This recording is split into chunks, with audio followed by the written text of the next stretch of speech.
नमस्कार दोस्तों, प्रिय विद्यार्थियों, मैं अमित कुमार HKTS एकेडमी के ऑनलाइन प्लेटफॉर्म पर आपका हार्दिक स्वागत व अभिनंदन करता हूं। जैसा कि हमने बच्चों पिछली क्लास के अंदर राजस्थान के इतिहास पर चर्चा की थी, उसमें हमने ये देखा था कि भाई किस किस रियासत में किस किस राजवंश के द्वारा शासन किया गया था। तो उस वीडियो के अंदर हमने ये देखा था कि भाई 19 रियासतें हैं, तो वहाँ पर अलग अलग राजवंशों के द्वारा शासन किया गया था। जैसे मेवाड़ के अंदर घुइल वंश ने शासन किया था, तो बांसवाड़ा, प्रतापगढ़ व डूंगरपुर में भी घुइल वंश के द्वारा शासन किया गया था। इसके अलावा राठौड़ वंश ने मारवाड़, किशनगढ़ व बीकानेर के अंदर शासन किया था। यादव वंश ने जैसलमेर व करौली में शासन किया था। इसके अलावा नरूका वंश ने अलवर में शासन किया था। कछुआ वंश ने जयपुर के अंदर शासन किया था। तो विभिन्न राजवंशों के द्वारा यहाँ पर 19 रियासतों के अंदर शासन किया गया था। इसके बाद अपने ये देखा था कि मेवाड़ जो राजवंश है ये कौन सा था, तो ये था भाई गुहिल वंश। मेवाड़ के अंदर कौन से वंश ने शासन किया था? गुहिल वंश। फिर इसमें अपने चर्चा की थी कि जो मेवाड़ शब्द है उसका अर्थ क्या है, क्या अर्थ है भाई इसका? तो इसका अर्थ है मेरों तथा मेवों द्वारा रक्षित जो प्रदेश है वो क्या कहलाता है? मेवाड़ कहलाता है।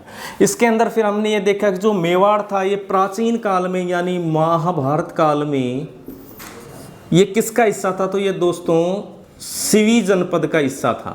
सिवी जनपद के अंतर्गत कौन सा मेवाड़ क्षेत्र आता था? और जो सिवी जनपद है की राजधानी थी ये थी मध्यमिका, जिसको नगरी भी कहते हैं भाई। ये क्या थी? इसकी राजधानी थी। फिर इसमें देखा था कि वर्तमान के अंदर जो कौन कौन से जिले हैं जो मेवाड़ क्षेत्र के अंतर्गत आते हैं, तो 4 जिले मैंने बताए थे। भीलवाड़ा बताया था, उदयपुर बताया था, राजसमंद व चित्तौड़गढ़। इसके बाद अपने चर्चा की थी जो मेवाड़ का जो झंडा है यानी राजकीय चिन्ह है वो कैसा है। तो जो मेवाड़ का जो झंडा है उसके बीचों बीच तो क्या लिखा हुआ है? चित्तौड़ लिखा हुआ है। क्या लिखा हुआ है? चित्तौड़। इस झंडे के ऊपर किसका चिन्ह है? सूर्य का चिन्ह है। क्या है भाई इसके ऊपर? सूर्य। तो जिससे यह साबित होता है कि जो घुइल वंश था क्या मानता था अपने आप को? सूर्यवंशी मानता था। नीचे एक पट्टी है, उस पट्टी पर लिखा हुआ है जो दृढ़ राखे धर्म को विहि राखे करतार। ठीक है। इसके दाहिनी तरफ के अंदर एक क्षत्रिय योद्धा हाथ के अंदर क्या है? तलवार लिए हुए है, और बाईनी तरफ के अंदर पूंजा भील को दिखाया गया है जो हाथ के अंदर क्या लिया है? वे है भाला लिए हुए है। तो इससे संभवतः यह जानकारी प्राप्त होती है कि शायद ये जो राजकीय चिन्ह है ये महाराणा प्रताप के शासन काल का है।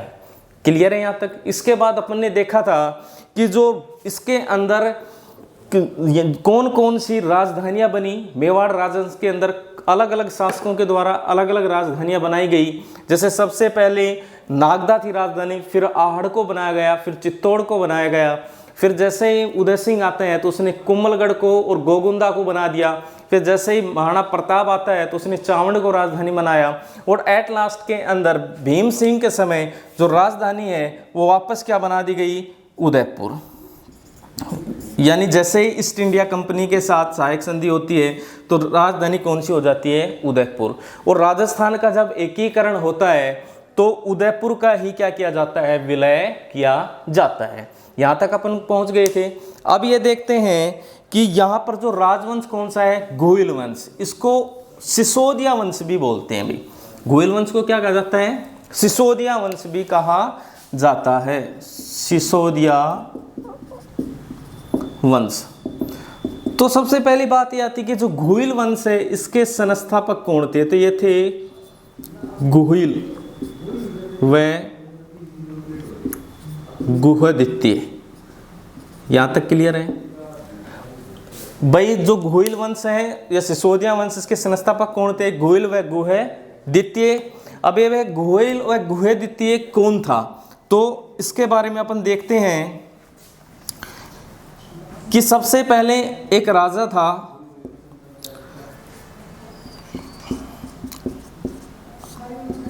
उसके बाद आता है दशरथ, उसके बाद आता है श्री राम, इसके बाद श्री राम के दो बेटे थे, लव व कुश। ठीक है भाई, यहाँ तक भी श्री राम के क्या थे, दो बेटे थे, लव व कुश। उसी के वंशज के द्वारा, लव व कुश के 108वें वंशज के द्वारा, देखो इधर देखना, इनकी जो राजधानी थी वो क्या थी, अयोध्या थी। इन सभी की राजधानी क्या थी, अयोध्या। क्लियर है यहाँ तक। तो ये क्या है यहाँ पर, अयोध्या है। ठीक है, इसी के वंशज ने अयोध्या से वल्लभी नगर में को क्या बनाया, अपनी राजधानी बनाया। और वो कौन था भाई, शिलादित्य। क्लियर है यहाँ पर। शिलादित्य ने अयोध्या से वल्लभी नगर को क्या बनाया, अपनी राजधानी बनाया। और वल्लभी नगर गुजरात से ऊपर एक आता है आबू प्रदेश। क्या है भाई, आबू प्रदेश। और आबू प्रदेश के अंदर उस समय परमार वंश था भाई। और परमार वंश की एक राजकुमारी थी पुष्पावती। इस पुष्पावती का विवाह शिलादित्य के साथ हो जाता है। ठीक है भाई, विवाह किसके साथ हुआ, शिलादित्य के साथ। पुष्पावती के 6 पुत्रियां थी, पुत्र नहीं था। तो पुत्र की मनोन्नति के लिए ये कहाँ पर आ जाती है, अर्बुदा माता के मंदिर में आ जाती है, जो माउंट आबू के अंदर है। तो यहाँ पर क्या मांगने के लिए आती हो, पुत्र की मनोन्नति के लिए। लेकिन पीछे से अरबों के द्वारा वल्लभी पर क्या कर दिया गया, आक्रमण कर दिया गया, जिससे शिलादित्य की क्या हो गई, मृत्यु हो गई। शिलादित्य उसके अंदर क्या हुआ, वीर गति को प्राप्त हुआ। अब ये सूचना जैसे ही पुष्पावती को लगती है, तो पुष्पावती उस समय गर्भवती थी। तो गर्भवती है तो ये सती नहीं हो सकती थी, और विधवा हो गई तो अपने पिता के घर भी नहीं रह सकती थी। तो ये यहाँ से चली जाती है और एक स्थान आता है वीरनगर। वीरनगर के अंदर ये कमलावती विधवा ब्राह्मणी के घर पर जाकर के रहने लग जाती है। वहाँ पर इसने पुत्र को जन्म दिया। और जैसे ही पुत्र को जन्म देती है तो पुष्पावती उसके बाद सती हो जाती है। उस पुत्र का जो पालन पोषण है वो कमलावती के द्वारा किया गया।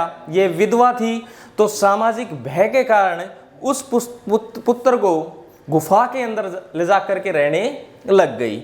इस कारण ये क्या कहलाया, गुहादित्य, गुहिल व गुहदित्य कहलाया। यहाँ तक क्लियर है, स्क्रीनशॉट ले लीजिए आप। नेक्स्ट में देखते हैं भाई, जो गुहदित्य है वह गुहिल है। ये गुहिल वंश का क्या है, संस्थापक है भाई। क्या है, संस्थापक। वह इसको क्या बोलते हैं, मूल पुरुष। वह इसको आदि पुरुष भी कहा जाता है भाई। क्लियर है यहाँ तक। फिर ये आता है कि इसके पिता का नाम क्या था, तो पिता कौन था भाई इसका, शिलादित्य। ठीक है। माता ये थी पुष्पावती।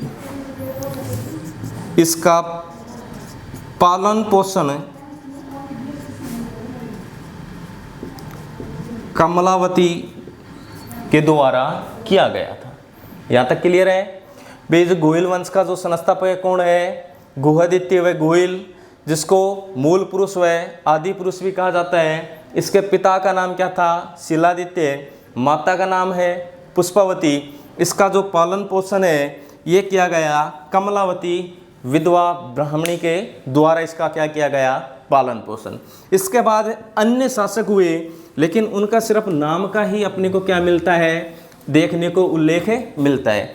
इसके बाद जो शासक हुआ वो हुआ राजा भोज। इसके बाद हुआ राजा नागा। ठीक है। इसके बाद शासक हुआ महेंद्र फर्स्ट। इसके बाद जो शासक आता है अपराजित। और इसके बाद आता है जो शासक, वो आता है शिलादित्य। ये गुजरात वाला नहीं है, दूसरा शिलादित्य है जो मेवाड़ में था। इसके बाद जो आता है महेंद्र सेकंड। ठीक है, अब जैसे ही गोहिल और गोहदित्य ने मेवाड़ के अंदर गोहिल वंश की स्थापना की थी, तो इसका सहयोग किया था भील जाति के लोगों ने। मेरों को पराजित करके इसने क्या, किसकी स्थापना की थी? गोहिल वंश की। और उनको ये आश्वासन दिया था कि भाई मेरा कोई भी वंशज भीलों से राजकीय कर वसूल नहीं करेगा, लेकिन महेंद्र ने सेकंड ने उन पर राजकीय कर लगा दिया, जिसका विरोध भीलों के द्वारा किया गया और महेंद्र सेकंड की क्या कर दी गई? हत्या कर दी गई। इसका एक बेटा था बप्पा रावल व काल भोज। ठीक है, बप्पा रावल व काल भोज था। ये यहाँ से चला जाता है और हरित ऋषि की गायों को चराने लग जाता है, और उसी के आशीर्वाद से 734 ईस्वी में ये पुनः मेवाड़ पर अपना अधिकार करता है। यहां तक क्लियर है? शासक कौन आ रहा है अब? बप्पा रावल व कालभोज। क्लियर है? 734 ईस्वी में मान मौर्य को पराजित करके पुनः गोहिल वंश की नींव रखी। क्लियर है? बप्पा रावल और काल भोज है 734 ईस्वी में मान मौर्य को पराजित करके पुनः किसकी नींव रखी भाई? गोहिल वंश की। इसका शासन 734 से 753 ईस्वी तक रहा था। जो बप्पा रावल है ये शैव मत में का था, और शैव मत में भी पशुपति संप्रदाय को मानने वाला था। भाई किसको मानने वाला था? पशुपति संप्रदाय को मानने वाला था। और पशुपति संप्रदाय के जो संस्थापक हैं वो लकुलिश को माना जाता है, जो भगवान शिव के 28वें अवतार थे, ऐसा माना जाता है। इसके संस्थापक कौन है भाई? लकुलिश। तो इसकी एक पीठ कहाँ पर है? उदयपुर में भी है। किसकी भाई? पशुपति संप्रदाय की एक पीठ कहाँ पर है? उदयपुर में, कैलाशपुरी के अंदर है। ठीक है, तो इसके द्वारा किसका निर्माण करवाया गया? एक लिंग जी के मंदिर का निर्माण करवाया गया। इसी के अलावा इसने सास बहू के मंदिर का निर्माण करवाया। ठीक है भाई, एक लिंग जी के मंदिर का निर्माण करवाया, सास बहू के मंदिर का भी क्या करवाया? निर्माण करवाया। और इन्होंने अपनी राजधानी किसे बनाया? नागदा। राजधानी किसको बनाया भाई? नागदा को बनाया। ठीक है, इसके अलावा सर्वप्रथम सोने के सिक्के चलाए, और इन सोने के सिक्कों पर सूर्य का चिन्ह मिलता है, जो सूर्यवंशी होने का एक अन्य प्रमाण है। यहां तक क्लियर है? फिर से देख लो आप। देखो, बप्पा रावल व कालभोज रणकपुर प्रशस्ति के अंदर इन दोनों को अलग अलग व्यक्ति बताया गया है। तो बप्पा रावल है ये शैव मत का था, और शैव मत में पशुपति संप्रदाय को मानता था। इसका जो पशुपति संप्रदाय है, इसके संस्थापक लकुलिश जी हैं, जो 28वें अवतार माने जाते हैं भगवान शिव के।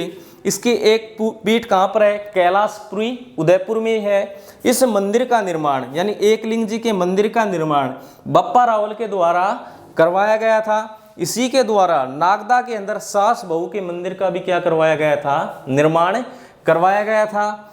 ठीक है, इसने अपनी राजधानी किसको बनाया? नागदा को बनाया। सर्वप्रथम बप्पा रावल ने सोने के सिक्के चलाए, जिन पर सूर्य का चिन्ह अंकित है, जो सूर्यवंशी होने का एक अन्य प्रमाण है।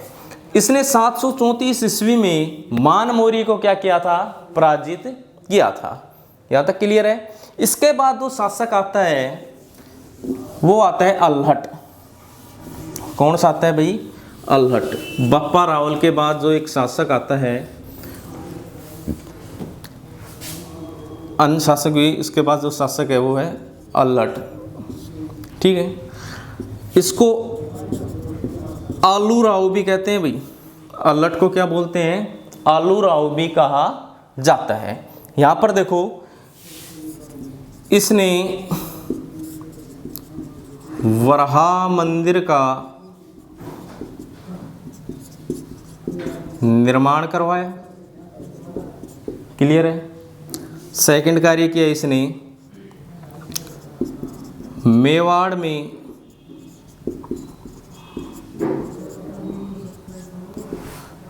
नौकरशाही का गठन किया। यह तक क्लियर है। इसके अलावा आहाड़ को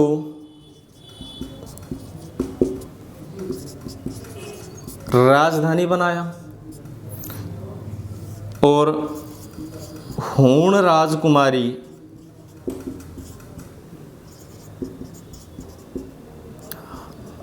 हरिया देवी से क्या किया, इसने विवाह किया। यहाँ तक क्लियर है भाई। अल्हट व आलू राव, इसने वराह मंदिर का क्या करवाया भाई, निर्माण करवाया। मेवाड़ में नौकरशाही का क्या किया, इसने गठन किया। आहाड़ को क्या अपनी नई राजधानी बनाया और हूण राजकुमारी हरिया देवी से इसने क्या किया, विवाह किया। तो यह प्रथम अंतर्राष्ट्रीय विवाह था। क्वेश्चन आ जाता है, प्रथम अंतर्राष्ट्रीय विवाह, राजस्थान का प्रथम अंतर्राष्ट्रीय विवाह किसके द्वारा किया गया, अल्हट के द्वारा व आलू राव के द्वारा किया गया था। यहाँ तक क्लियर है। नेक्स्ट के अंदर जो अपना शासक आता है वो आता है रणसिंह। अल्हट के बाद शासक कौन सा आता है, रणसिंह आता है। देखना इधर, रणसिंह। देखो यहाँ पर क्या होता है, रणसिंह के शासन काल के अंदर जो घुइल वंश था ये दो शाखाओं में क्या हो गया, विभक्त हो गया। घुइल वंश कितनी शाखाओं में विभक्त हो गया, दो शाखाओं में। एक तो रावल शाखा और दूसरी राणा शाखा। ठीक है, यानी रणसिंह के शासन काल में घुइल वंश दो शाखाओं में क्या हो गया, विभक्त हो गया। एक तो रावल शाखा और दूसरी कौन सी भाई, राणा शाखा। जो रावल शाखा है इसका संस्थापक था छेम सिंह। रावल शाखा का संस्थापक कौन भाई, छेम सिंह। और राणा शाखा का संस्थापक कौन है, राहप। क्लियर है भाई। भाई क्वेश्चन सीधा सा एग्जाम में पूछा जाता है किसके शासनकाल के अंदर घुइल वंश दो शाखाओं में विभक्त हो गया, तो इसमें आंसर आएगा रणसिंह। फिर क्वेश्चन ये आता है कि रावल शाखा का संस्थापक कौन था, तो उसमें आएगा छेम सिंह। फिर क्वेश्चन ये बनता है कि भाई राणा शाखा का संस्थापक किसे माना जाता है, तो आता है भाई राहप। ठीक है, राहप का पुत्र हुआ लक्ष्मण सिंह।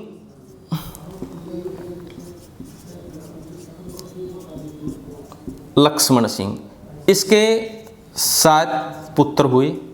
ठीक है, इनकी चर्चा हम आगे देख कर चलते हैं। छेम सिंह के बाद जो शासक हुआ वो हुआ सामंत सिंह, इसी का बेटा था, और कुमार सिंह। ठीक है भाई, सामंत सिंह और कुमार सिंह। कुछ समय के लिए सामंत सिंह शासक बनता है, ज़्यादा इसकी कोई उपलब्धियां नहीं है तो यहाँ चर्चा नहीं करेंगे अपन। फिर शासक कौन बनता है, कुमार सिंह बनता है। लेकिन कुमार सिंह के बाद जो शासक बनता है वो बनता है जैतर सिंह। शासक कौन बनता है, जैतर सिंह। 1213 से 1253 ईस्वी तक इसने क्या किया, शासन किया था। ठीक है, यहाँ तक क्लियर है। फिर से देख लो, रणसिंह के शासनकाल में घुइल वंश दो शाखाओं में विभक्त हो गया, रावल शाखा व राणा शाखा। जो राणा शाखा का संस्थापक राहब था, राहब का बेटा लक्ष्मण सिंह, लक्ष्मण सिंह के 7 पुत्र थे। राहुल शाखा का संस्थापक छेम सिंह, छेम सिंह के 2 पुत्र सामंत सिंह और कुमार सिंह। सामंत सिंह कुछ समय शासन किया, फिर कुमार सिंह क्या बन जाता है, शासक बन जाता है। इसी का वंशज हुआ जैतर सिंह, जो क्या बना, शासक बना, और यह अपने आप में एक प्रतापी शासक बना।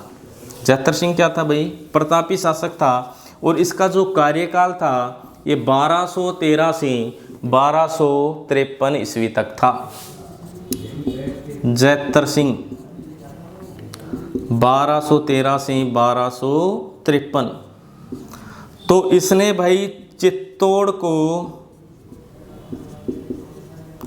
राजधानी बनाया, ठीक है। यहाँ पर इसके शासनकाल में पहली बार तुर्कों ने आक्रमण किया, ये घटना है। इसके शासनकाल में तुर्कों के द्वारा क्या किया गया, पहली बार आक्रमण किया गया, और जिसमें जैतर सिंह ने भूताला के युद्ध में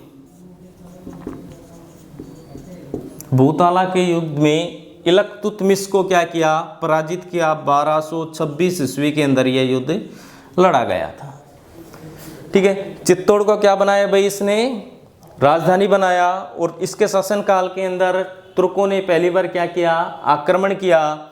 और कौन सा युद्ध लड़ा इसने, भूताला का युद्ध लड़ा। 1226 ईस्वी में इलतुतमिश को क्या किया, इसने पराजित किया। इसके बाद जो शासक आता है जैतर सिंह के बाद, वो आता है तेज सिंह। जैतर सिंह के बाद शासक कौन आता है भाई, तेज सिंह, ठीक है। इसके बाद शासक आया तेज सिंह। जो तेज सिंह है, इसका कार्यकाल रहा 1253 से 67 ईस्वी तक। इसकी पत्नी के द्वारा चित्तौड़ में श्याम पार्श्व मंदिर का निर्माण करवाया गया। जैतल देव इसकी पत्नी थी, उसके द्वारा चित्तौड़ के अंदर श्याम पार्श्व मंदिर का क्या करवाया गया भाई, निर्माण करवाया गया। श्रावण प्रतिक्रमण सूत्रचूर्ण नामक जो ग्रंथ की रचना है, वो भी तेज सिंह के शासनकाल के अंदर ही हुई थी, ठीक है। इसके अलावा जो शासक आता है, नेक्स्ट शासक, वो आता है समर सिंह। और समर सिंह का जो शासन कार्य रहा था 1267 से 1301 ईस्वी तक रहा था। यहाँ तक क्लियर है, 1267 से 1301 ईस्वी तक किसका शासन रहा, समर सिंह का। तो इसने 1299 ईस्वी में गुजरात अभियान के दौरान खिलजी की सेना से कर वसूल किया था। भाई समर सिंह के द्वारा क्या किया गया, 1299 ईस्वी में जब खिलजी की सेना गुजरात अभियान के दौरान जा रही थी, तो उस दौरान इसने क्या किया था, कर वसूला था। किसने, समर सिंह ने। समर सिंह के बाद जो नेक्स्ट शासक बनता है वो आता है रतन सिंह। अब यहाँ पर देखना आप, समर सिंह